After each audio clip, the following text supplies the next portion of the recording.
Dear students, welcome to Physics Bouquet. In first video, we had started measurement. We had discussed fundamental quantities, derived quantities. ये जो video में हम discuss करेंगे fundamental units क्या है, derived units क्या है, एसआई यूनिट्स क्या है, और कुछ न्यूमेरिकल प्रॉब्लम्स भी करेंगे और सम प्रीफिक्स जो यूज होता है जनरली उसके बारे में डिस्कशन करेंगे। तो चलो शुरू करते हैं। हम जब तक फिजिक्स में मैकेनिक्स चैप्टर में कन्फाइंड होते हैं तो हम मास, लेंथ और टाइम ये ज़्यादातर यूज होता है। मास, लेंथ, टाइम जो फंडामेंटल क्वांटिटीज है और उसके रिलेटेड जो है डिराइव्ड क्वांटिटीज यूज होता है, जो कि मास के ऊपर, लेंथ के ऊपर, टाइम के ऊपर डिपेंड करता है। वही डिराइव्ड क्वांटिटीज यूज होते हैं, जैसे फोर्स, टॉर्क, मोमेंटम, ये सब यूज होते हैं। ये मास, लेंथ और टाइम के ऊपर डिपेंड करते हैं। मगर जब हम फिजिक्स का हीट फेनोमेनन को आ जाते हैं, हीट एंड थर्मोडायनेमिक्स, फिर इलेक्ट्रिसिटी, मैग्नेटिज्म, ये सब चैप्टर को जब एंटर करते हैं तो कई सारे न्यू टर्म्स आते हैं, जैसे इलेक्ट्रिक करंट, टेम्परेचर, फिर लुमिनस इंटेंसिटी जो ऑप्टिक्स में होता है, लाइट का जो इंटेंसिटी होता है। फिर जब न्यूक्लियर फिजिक्स, एटॉमिक फिजिक्स को आते हैं, हम क्वांटिटी ऑफ मैटर या अमाउंट ऑफ सब्सटेंस में ज़्यादातर एक यूनिट यूज करते हैं, वो है मोल है, और फिजिकल क्वांटिटी है अमाउंट ऑफ सब्सटेंस और quantity of matter.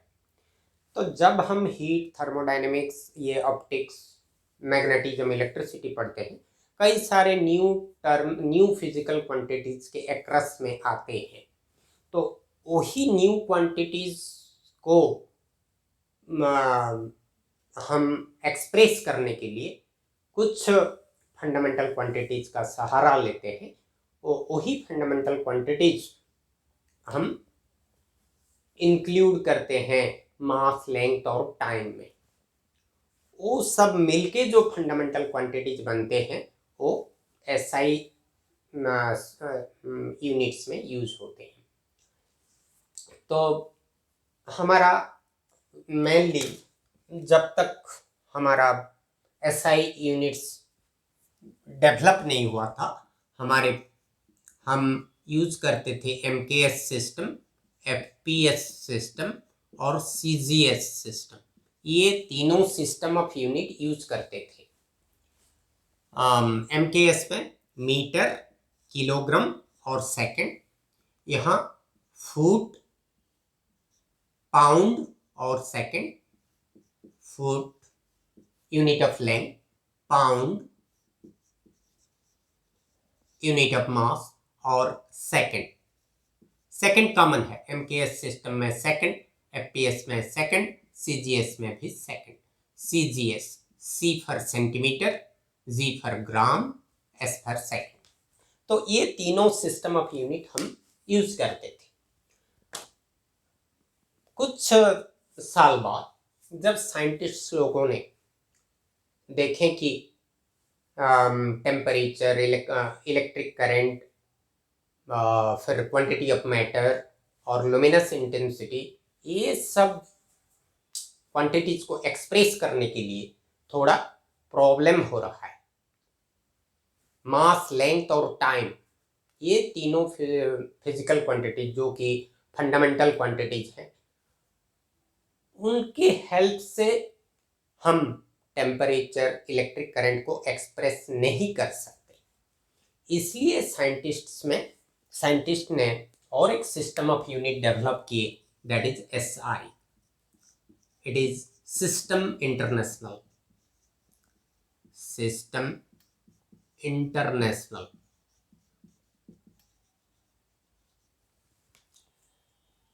International system है, इसमें ये मास, लेंथ और टाइम जो MKS सिस्टम में था, ये एक्चुअली जो SI है, ये SI है एक extended MKS system of unit, extended MKS system. MKS system को थोड़ा एक्सटेंड कर दिए। MKS सिस्टम में जो मास, लेंथ, टाइम था, और ये तीनों के अलावा और 4 हम ऐड कर दिए, जैसे इलेक्ट्रिक करंट,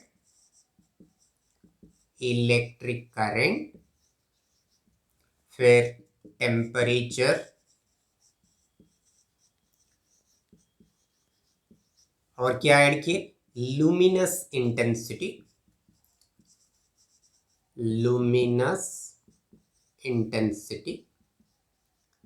और 7वां है क्वांटिटी ऑफ मैटर और अमाउंट ऑफ सब्सटेंस। तो और 4 ठो फंडामेंटल क्वांटिटीज हम ऐड कर दिए। तो in total there are 7 fundamental quantities and they are included in SI, system international. बाकी जो MKS, FPS, CGS में ये तीनों है, मास, लेंथ और टाइम। बाकी ये सब SI में। इनका तो SI सिस्टम में हमारा जो फंडामेंटल क्वांटिटीज होते हैं, उनके लिए जो यूनिट्स होते हैं वो फंडामेंटल यूनिट्स कहलाते हैं। और जो फंडामेंटल यूनिट्स के सहारे जो यूनिट्स एक्सप्रेस होते हैं, जो फिजिकल क्वांटिटीज का यूनिट्स एक्सप्रेस होते हैं, वो डिराइव्ड यूनिट्स होते हैं। जैसे हमारा एरिया ये है लेंथ इनटू ब्रेड्थ, लेंथ का यूनिट है मीटर, ब्रेड्थ का यूनिट है मीटर, तो मीटर इंटू मीटर, ये बन गया मीटर स्क्वायर। तो एरिया एक डिराइव्ड क्वांटिटी है, मीटर लेंथ का SI यूनिट है, और ये फंडामेंटल यूनिट है। मगर मीटर स्क्वायर जो कि एरिया के यूनिट है, ये मीटर स्क्वायर है derived unit, centimetre square derived unit, kilometre square derived unit, so volume का unit metre cube, so meter cube is a derived unit. Meter is a fundamental unit, but meter cube derived unit. समझ में है? Similarly, मास एक fundamental quantity है, उसका unit है kilogram, SI unit. तो ये फंडामेंटल यूनिट है, किलोग्राम फंडामेंटल यूनिट है।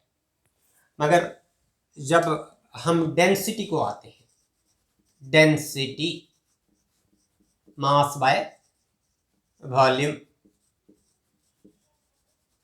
मास का यूनिट है किलोग्राम, वॉल्यूम का यूनिट है मीटर क्यूब। सो ये केजी पर मीटर क्यूब, ये जो केजी पर मीटर क्यूब होता है, ये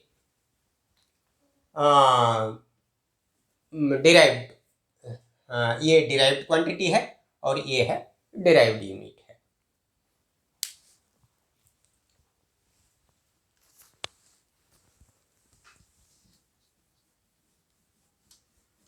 तो इसी हिसाब से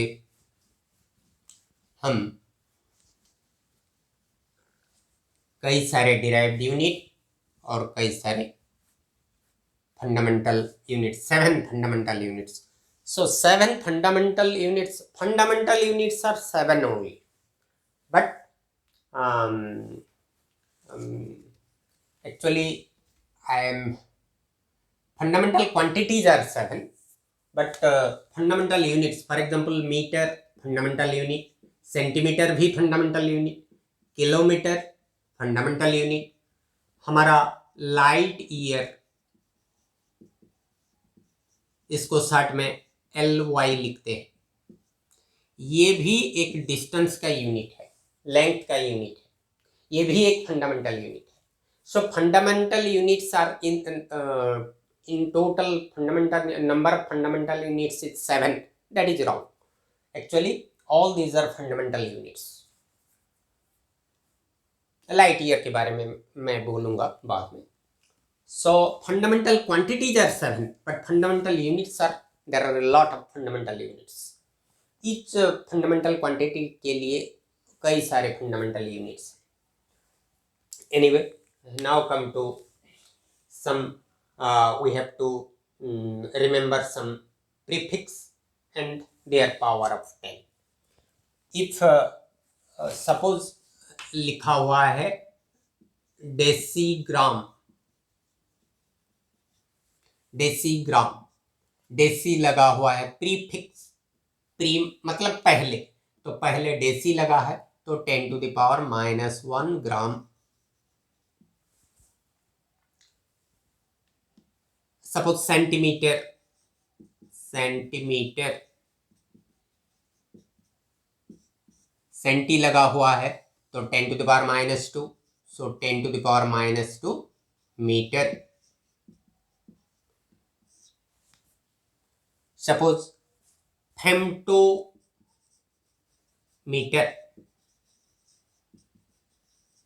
femto 10 to the power -15 metre. So ये नेगेटिव पावर्स आर देयर, 10 का negative powers, deci, centi, milli, micro, nano, pico, femto, atto, zepto, yocto, ये यहाँ तक ज़्यादा यूज होता है. सो हमको जैसे भी ये 6-7 तो याद रखना पड़ेगा. ये फेम्टो, ये मॉडर्न फिजिक्स में ज़्यादा FM लिखते हैं, फेम्टोमीटर. तो न्यूक्लियर फिजिक्स, एटॉमिक फिजिक्स में ये बहुत यूज होता है, ज़्यादातर न्यूक्लियर फिजिक्स में. पिको, ये जब हम इलेक्ट्रोस्टैटिक्स का कैपेसिटेंस पढ़ेंगे, ये बहुत यूज होता है. पिको फराड कैपेसिटर का यूनिट, कैपेसिटेंस का यूनिट है. Nanometre, micrometre, millimetre, centimetre, decimetre. तो ये 7 तो जैसे भी हमको याद रखना होगा, ये चलेगा, फिर भी है तो याद रख लेते हैं. फिर ये पॉजिटिव पावर्स है, deca, hecto, kilo, mega, giga, giga 10 to the power 9, mega 10 to the power 6, kilo 10 to the power 3, tera 10 to the power 12, peta 10 to the power 15, exa 10 to the power 18, zetta 10 to the power 21, yotta 10 to the power 24. तो यहाँ बहुत use होता है kilo, mega, जीगा, ये 4 को बहुत use होता है. और ये मेगाबाइट, किलोबाइट, जीगाबाइट, ये हम जो एंड्रॉयड और मोबाइल फोन्स यूज करते हैं तो ये सभी जानते हैं. बाइट जो यूज होता है, तो किलो मतलब 10 to the power 3, mega 10 to the power 6, giga 10 to the power 9, tera 10 to the power 12. तो इसको हमको याद रखना है, इसको ज़रूर एक जगह पर लिख लो, एक पेपर में लिख के तुम्हारा जहाँ पर पढ़ते हो वहाँ चिपका लो, ये याद रह जाएगा 1-2 दिन में.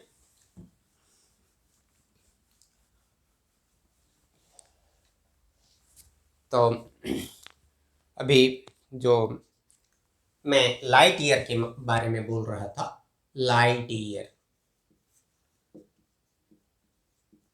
इसको शॉर्ट में LY बोलते हैं. ये एक्चुअली लाइट ईयर किसका यूनिट है? डिस्टेंस का यूनिट है, यूनिट ऑफ डिस्टेंस है. ये लाइट ईयर क्या है? 1 ईयर में लाइट जितना डिस्टेंस ट्रैवल करता है उसको लाइट ईयर बोलते हैं. distance traveled by light in 1 year, distance traveled by light in 1 year। Actually ये जो डिस्टेंस होता है, डिस्टेंस को हम s सिंबल देते हैं। s इज इक्वल टू हमारा speed into time, distance is equal to speed into time, ये s है। डिस्टेंस,